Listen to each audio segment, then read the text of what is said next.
సందీప్ రెడ్డి వంగ ఏ హీరోతో తీసినా కూడా ఇప్పుడు నెక్స్ట్ ప్రభాస్తో ఉంది ఆబ్వియస్ స్పిరిట్ మూవీ. మరి ఆ మూవీలోనే ప్రభాస్ని ఎలా చూపించబోతున్నారని అంటే ఫ్యాన్స్కి కొంచెం ఇట్లా భయం అనేది ఉంది, అదేవిధంగా ఎగ్జైట్ కూడా అవుతారు.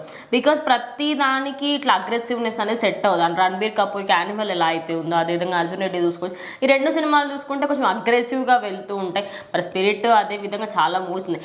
ఇంకొక టాక్ ఏంటంటే రామ్ చరణ్ తోని తొందరలోనే ఇటు సందీప్ రెడ్డి వంగ ఓ సినిమా తీయబోతున్నారు. ఇందులో ఎంత వాస్తవం ఉంది? సో ఖచ్చితంగా ఈరోజు సందీప్ రెడ్డి వంగ గారి డిమాండ్ ఎలా ఉంది అంటే ఆయన హీరోని చూస్ చేసుకోవసరలా, ఇటు ఫ్యాన్సే చెప్తున్నారు మా హీరో ఖచ్చితంగా ఇంత ఒక సినిమా తీయాలి. ఎందుకంటే ఆ హీరోలోంచి ఒక మంచి కరేజ్ని కానీ ఆయనలోంచి ఒక యాటిట్యూడ్ని కానీ పుట్టిస్తారు.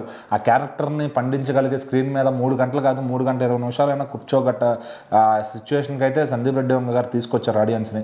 సో ఈరోజు ఆయన సినిమా వస్తుంది అంటే మినిమం నమ్మకం ఉంది ఆడియన్స్కి. సో డెఫినెట్లీ మన వర్త్ ఉంటుంది వెళ్ళాము అంటే కనుక. సో మరి ఆయనతో సినిమా చేస్తే బాగుండని ప్రతి ఒక్క హీరో అభిమానులు వాళ్ళ హీరోలకు మెసేజ్లు పెడుతూ వాళ్ళని మెన్షన్ చేస్తూ అటు సోషల్ మీడియా అంతా మారుమోగిస్తున్నారు అనమాట.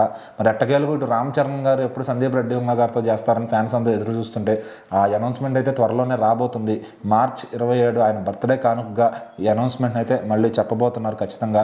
ఇది ఆల్రెడీ వీళ్ళ మధ్య ఎప్పటి నుంచో డిస్కషన్స్ జరుగుతున్నాయి. సో ఫైనల్ స్క్రిప్ట్ అయితే లాక్ అయింది. దాని డీటెయిల్స్ అన్నీ కూడా ఆయన బర్త్డే రోజు అనౌన్స్ చేయబోతున్నారు. వీళ్ళ కాంబినేషన్లో సినిమా ఉంది, దాని ప్రొడక్షన్ ఎవరు ఏంటనేది కూడా అప్పుడు తెలుస్తుంది అనమాట. సో మరి ఈ లోపు అయితే బర్త్డేకి RC16 నుంచి ఒక టైటిల్ అండ్ ఫస్ట్ లుక్ కూడా వచ్చే ఛాన్స్ ఉంది.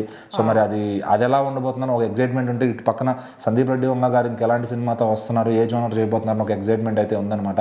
సో మరి సందీప్ రెడ్డి వంగ గారితో సినిమా చేస్తే ఒక బెనిఫిట్ కూడా ఉంటుంది హీరోస్కి. ఎందుకంటే ఆ యాటిట్యూడ్ని మర్చిపోతున్న హీరోలు వేరే జోనర్స్లో వెళ్ళే వాళ్ళకి ఒక టిపికల్ యాటిట్యూడ్ ఇస్తారు అనే ఒక ఇది ఉంది. కాబట్టి ఆ భరోసాతో ఏ హీరో ఫ్యాన్స్ అయినా ఈరోజు సందీప్ రెడ్డి వంగతో సినిమా అంటే ఫస్ట్ చాయిస్గా చెప్తున్నారు అనమాట.